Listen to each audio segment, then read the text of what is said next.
Jadi tadi pertanyaannya yang terkait dengan ternyata secara ideal kita itu dibilang sudah berada pada era yang bebas gitu ya, bebas berekspresi, bebas bertindak dan lain sebagainya. Tetapi di dalam salah satu case itu ternyata masih banyak juga hak-hak atau suara-suara yang memang dibatasi gitu ya, karena terkait dengan kepentingan, terkait dengan ya segala macam ya hal-hal yang memang tidak boleh di-up ke publik seperti itu. Itu kiranya bagaimana kalau menurut Pak Guru Gembul? Oke, pertanyaan kedua silakan. Tadi itu yang mana? Mau dijawab dulu Pak langsung? Ya biar nggak lupa bebas, ya. bebas. Ya boleh. Oh Silakan. langsung. Boleh. Oh langsung ya. Ya. Nggak, sebenarnya saya catat jadi nggak lupa nih. Ya. Oke. Apa pemerintah kita anti kritik? Secara statistik ya. Jadi walaupun figur dari pemimpin-pemimpin kita juga ternyata adalah anak muda, gitu tuh. Ini. Tapi kan anak mudanya lewat orang dalam. Nah, jadi apakah pemimpin di Indonesia itu anti kritik? Iya. Dari mana saya menyampaikan itu? Dari data yang dikeluarkan oleh Amnesty International yang menyebut bahwa aparat hukum dan aparat keamanan di Indonesia itu sangat represif dan mencapai rekornya di tahun ini. Jadi tahun ini tuh dalam 1 tahun masa pemerintahan Pak Prabowo Subianto itu ada 5.538 korban represi aparat. Dan itu adalah angka tertinggi dibandingkan dengan presiden manapun di Indonesia di era reformasi dalam 1 tahun masa pemerintahannya. Ya, jadi dalam hal itu tuh cukup mengerikan.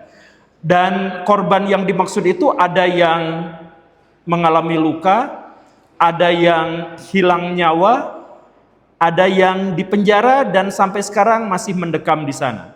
Jadi jumlahnya sebenarnya cukup banyak. Dan kebanyakan di antara mereka itu adalah orang yang menyuarakan pendapatnya, orang yang menyuarakan kritiknya. Jadi apakah anti kritik? Iya.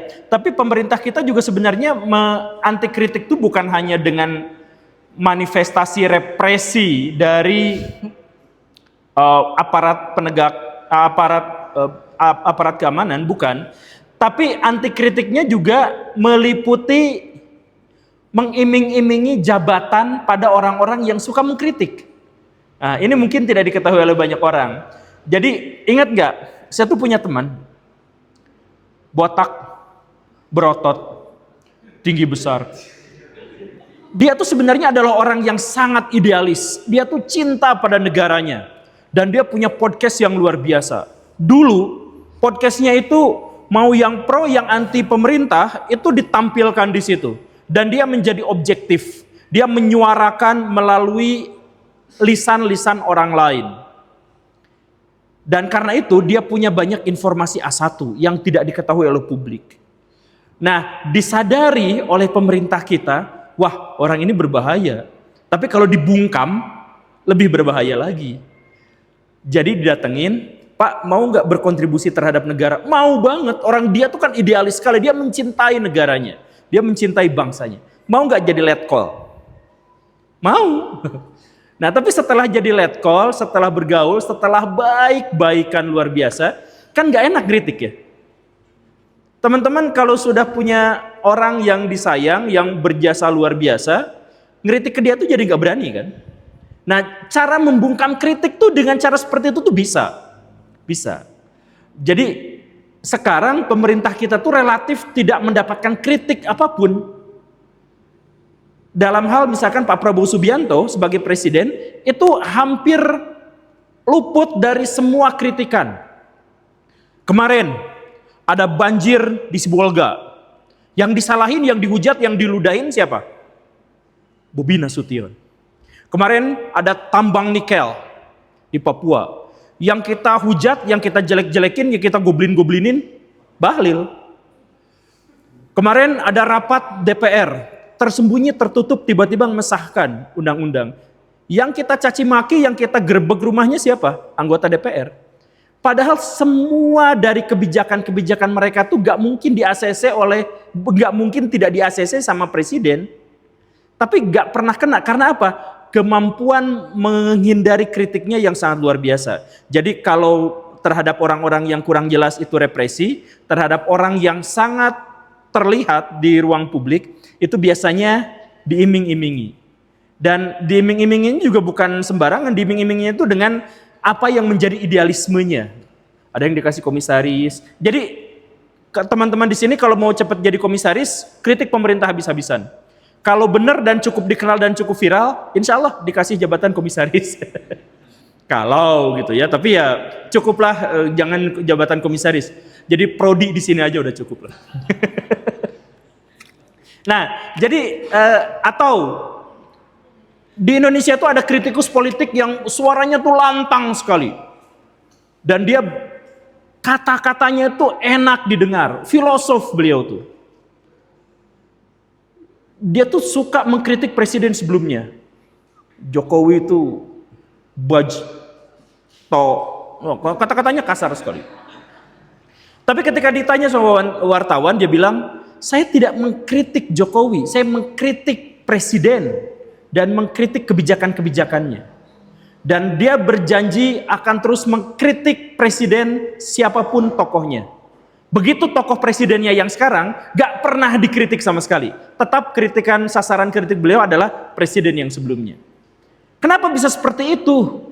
Karena Pak Presiden yang sekarang itu kemampuan mengantisipasi dan memitigasi kritiknya itu luar biasa. Sampai selevel Bapak Botak, sampai selevel Bapak filosof, itu gak bisa mengkritik. Bahkan mahasiswa mengkritik Pak Bahlil tuh bisa. Mengkritik DPR tuh bisa. Mengkritik Menteri Pertahanan, Menteri Keamanan itu bisa. Coba mengkritik Prabowo, kapan? Kapan agenda demo mengkritik Prabowo? Bukan berarti Pak Prabowo itu jahat, bukan. Cuman dalam hal anti kritik, data menunjukkan bahwa iya, itu anti kritik. Nah, jadi sekarang solusinya gimana dong kalau kita nggak bisa mengkritik? Ya bisa, cuman konsekuensinya lebih besar itu aja gitu ya. Cuman mana bisa jadi komisaris gitu kan?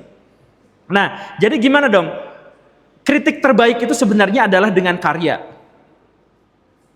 Jadi kalau punya teman baru punya mobilnya Pajero, kita kritik bisa nggak? Bisa, tapi nggak mempan. Gimana cara kritik kita tuh lebih mempan? Kita bawa Bugatti Chiron di sebelahnya, masih Pajero kuy. Iya kan? Nah jadi sebenarnya sekarang kita memang kesulitan untuk memberikan kritik, tetapi bukan berarti kita putus. Yang sekali lagi yang paling penting adalah daripada kita sibuk-sibuk ke orang-orang yang lebih besar, orang yang lebih berkuasa dan berkarya, bagaimana caranya, yang lebih penting kita pikirkan sekarang adalah bagaimana caranya agar kita bisa menggantikan orang-orang itu jadi lebih baik. Gimana caranya agar karya-karya kita itu diterima dan kontribusinya lebih besar terhadap bangsa. Kritik yang paling pedas dan paling menyakitkan adalah pembuktian di lapangan bahwa kritik kita tuh benar. Jadi mulailah berkarya. Ketika kita misalkan menemukan ada figur anak muda yang bisa naik jadi wakil presiden tapi lewat jalur orang dalam, misalkan yang seperti itu, tidak apa-apa. Itu adalah dinamika politik. Kalau kita layak mengkritik boleh, tapi kalau misalkan berlebihan juga nggak baik.